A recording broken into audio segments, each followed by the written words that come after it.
Hezbollah और Israel के बीच cease fire तो हो गया है, लेकिन सिर्फ नाम का सीज फायर है। इजराइल लगातार हमले किए जा रहा है, ऐसा दावा हिजबुल्लाह की तरफ से किया गया, जिसके बाद हिजबुल्लाह ने इजराइल की तरफ पहली बार सीज फायर होने के बाद मिसाइल और रॉकेट दाग दिए। हिजबुल्लाह ने इजराइल की तरफ हमला किया, मिसाइलें छोड़ी, रॉकेट छोड़े, जिसके जवाब में इजराइल ने फिर से लेबनान के काफी सारे इलाकों में भयानक बमबारी की और उस बमबारी में तकरीबन 11 लोगों की मौत भी हो गई।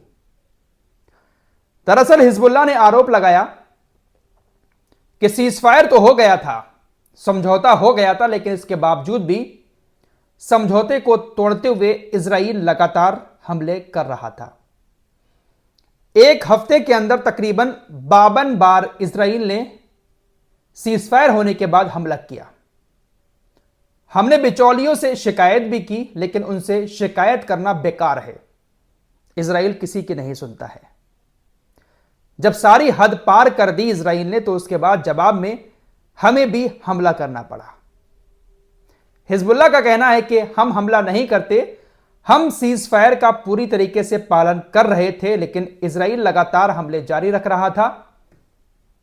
52 हमले किए तकरीबन, जिसके जवाब में हमें हमला करना पड़ा।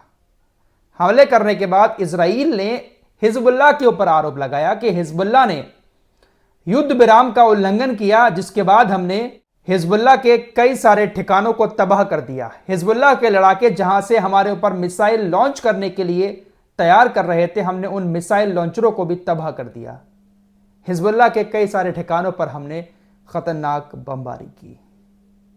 सीज फायर हो ही नहीं सकता दोस्तों कहीं पर भी, क्योंकि इजराइल इसको तो मजा आता है हर जगह पर बम गिराते हुए। बड़ी खबर इजराइल से आ रही है। इजराइल का ये जो कट्टरपंथी नेता है बेन गवीर, राष्ट्रीय सुरक्षा मंत्री है। ये नेतन्याहू की जो सरकार है उसकी गठबंधन में इसके भी नेता शामिल हैं और राष्ट्रीय सुरक्षा मंत्री भी है ये। तो ये अजीबोगरीब फैसले लेता रहता है। मुसलमानों का सबसे बड़ा दुश्मन इजराइल के अंदर इसको मान सकते हैं।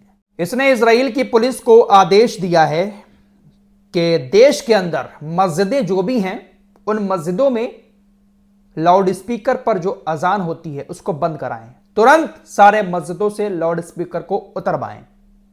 अब आप कहेंगे फराज भाई, यहूदियों का देश है इजराइल, वहां पर मस्जिदें कहां से आ गई? देखिए, इजराइल के अंदर कुछ अरबी भी रहते हैं, कुछ मुसलमान भी हैं। इजराइल के अंदर कुछ गिनी चुनी मस्जिदें इजराइल में हैं और कुछ यरूशलेम के अंदर हैं। यरूशलेम का वो इलाका जो कभी फिलिस्तीन का हुआ करता था पूरा, आज भी फिलिस्तीन का है, लेकिन उस पर कब्जा जमा कर इजराइल बैठा हुआ है, तो वो इजराइल अपना ही देश मानता है। तो वहां पर बहुत सारे मुसलमान हैं, मस्जिदें भी हैं, उन मस्जिदों में अजान होती है, लेकिन कब्जा इजराइल का है। तो उस एरिया में सभी मस्जिदों से लाउड स्पीकर उतारने का आदेश इस नेता ने दे दिया है। कहा है कि अगर जो नहीं मानता है उसके ऊपर कार्रवाई की जाए। यरूशलेम के रहने वाले फिलिस्तीनियों ने इस फैसले का विरोध किया है। इसका कहना है कि अजान होती है, शोर शराबा होता है, नमाज होती है, उससे भी शोर शराबा होता है, हमारी नींद में खलल पड़ता है, और न जाने कौन कौन सी वही हमारे यहां भी इस तरह की बातें होती रहती हैं। उसी तरह की बातें इसने कही हैं और लाउड स्पीकर उतारने का आदेश दे दिया है। एक और बड़ी खबर आपको बताऊं, डोनाल्ड ट्रंप राष्ट्रपति बन चुके हैं। 20 जनवरी को वो शपथ लेंगे। नेतन्याहू की बीबी से डोनाल्ड ट्रंप ने मुलाकात की। अमेरिका के अंदर दोनों की मुलाकात हुई। नेतन्याहू की बीबी सारा नेतन्याहू ने बहुत सारी बातें हमास के बारे में डोनाल्ड ट्रंप से कही। नेतन्याहू की बीबी से मुलाकात के कुछ ही देर के बाद डोनाल्ड ट्रंप की तरफ से एक ट्विटर एक्स पर पोस्ट किया गया हमास को लेकर। डोनाल्ड ट्रंप ने अपने बयान में कहा कि अगर 20 जनवरी से पहले पहले गाजा के अंदर इजराइल के जो बंधक हमास ने बना रखे हैं उनको रिहा नहीं किया गया, तो 20 जनवरी के बाद पूरे मिडिल ईस्ट में तबाही मच जाएगी।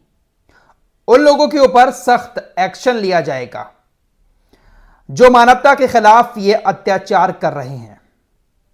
ट्रंप आगे कहते हैं कि जिन लोगों ने यह किया है उन्हें अमेरिका के इतिहास की सबसे बड़ी सजा दी जाएगी। अगर सही समय पर एक्शन नहीं लिया गया तो अमेरिका ऐसी सजा देगा जो आज तक किसी को नहीं मिली है। बेंजामिन नेतन्याहू की पत्नी से मिलने के बाद इतने सख्त तेवर डोनाल्ड ट्रंप ने दिखाए हैं कि तबाही मचा देंगे अगर बंधकों को रिहा नहीं किया गया, और अमेरिका ने इतिहास में इतनी सख्त सजा किसी को नहीं दी होगी जितनी सख्त सजा इन मानवता के दुश्मनों को दी जाएगी, यानी हमास के लोगों को दी जाएगी। हमास का कहना है कि बंधकों को रिहा एक ही शर्त पर किया जाएगा, जब तक पूरी तरीके से गाजा में सीज फायर नहीं होगा, सेना की वापसी नहीं होगी और हमारे जो लोग इजराइल की जेलों में बंद हैं वो वापस नहीं आ जाते, इजराइल के बंधक नहीं छोड़े जाएंगे। उधर नेतन्याहू कह रहा है कि हम सीज फायर तभी करेंगे जब हम हमास को पूरी तरीके से खत्म कर देंगे। देखते हैं क्या होता है। हिब्रू मीडिया का अखबार यदियोत अहरोनोत लिखता है कि हमास ने अभी तक जावालिया में सरेंडर नहीं किया है। हमास लगातार जावालिया में इजरायली सेनाओं पर नजर रखने में कामयाब रहा है। इस ऑपरेशन के दौरान जावालिया में हुए टकराव में करीब 30 इजरायली लड़ाके मारे गए हैं। मरे हुए सैनिकों की औसत संख्या हर 2 दिन में एक सेनानी है, जिसमें 401 भी ब्रिगेड के कमांडर भी शामिल हैं। हमास अभी भी डटकर सामना कर रहा है इजराइल की सेना का।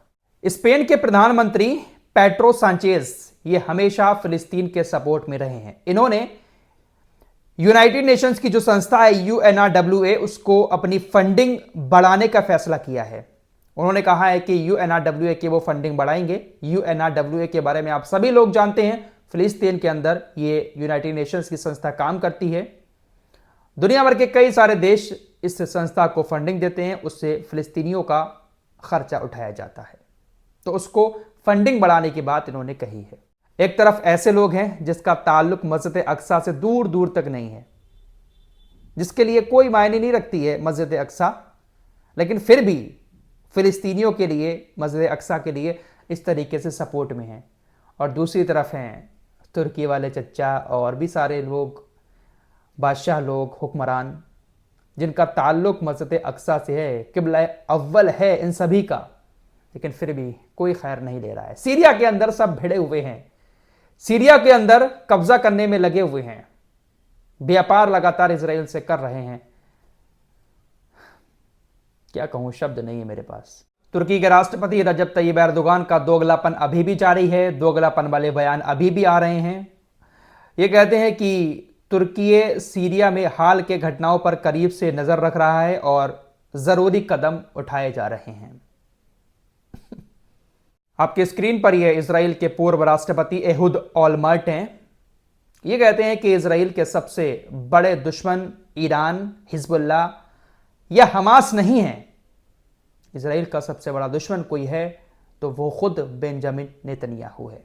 चलते चलते एक खबर मैं आप लोगों को अपने देश की भी बता देना चाहता हूं। इस वक्त हमारे देश के अंदर मस्जिदों में, दरगाहों में मंदिर होने के दावे बहुत सारे ठोके जा रहे हैं। ज्ञानवापी का मामला आपको मालूम होगा, संभल में क्या कुछ हुआ वो भी आपको मालूम है। अब अजमेर दरगाह को लेकर दावा कर दिया गया है कि यहां पर भी मंदिर हुआ करता था। एक और खबर आ रही है कि बदायूं के अंदर भी एक जामा मस्जिद है, उस जामा मस्जिद को लेकर भी याचिका दायर की गई है कि इसका भी सर्वे कराया जाए। यहां पर भी पहले मंदिर हुआ करता था, 850 साल पुरानी मस्जिद है, मुस्लिम पक्ष का कहना है, लेकिन उसको मंदिर बताया जा रहा है। उसको लेकर भी याचिका दायर कर दी गई है हिंदू संगठन की तरफ से। और एक खबर और आ रही है कि जो जामा मस्जिद है दिल्ली की, उस जामा मस्जिद के सर्वे कराने की भी मांग को लेकर ASI को पत्र लिखा है। पत्र किसने लिखा है? जो अजमेर दरगाह को लेकर जिन्होंने याचिका दायर की है, उन्हीं ने दिल्ली की जामा मस्जिद को लेकर भी सर्वे कराने की मांग की है। और इसको लेकर भी शायद ये कोर्ट पहुंच जाए। जितनी भी बड़ी बड़ी पुरानी मस्जिदें हैं, उन सभी मस्जिदों में मंदिर होने के दावे लगातार सामने आते जा रहे हैं।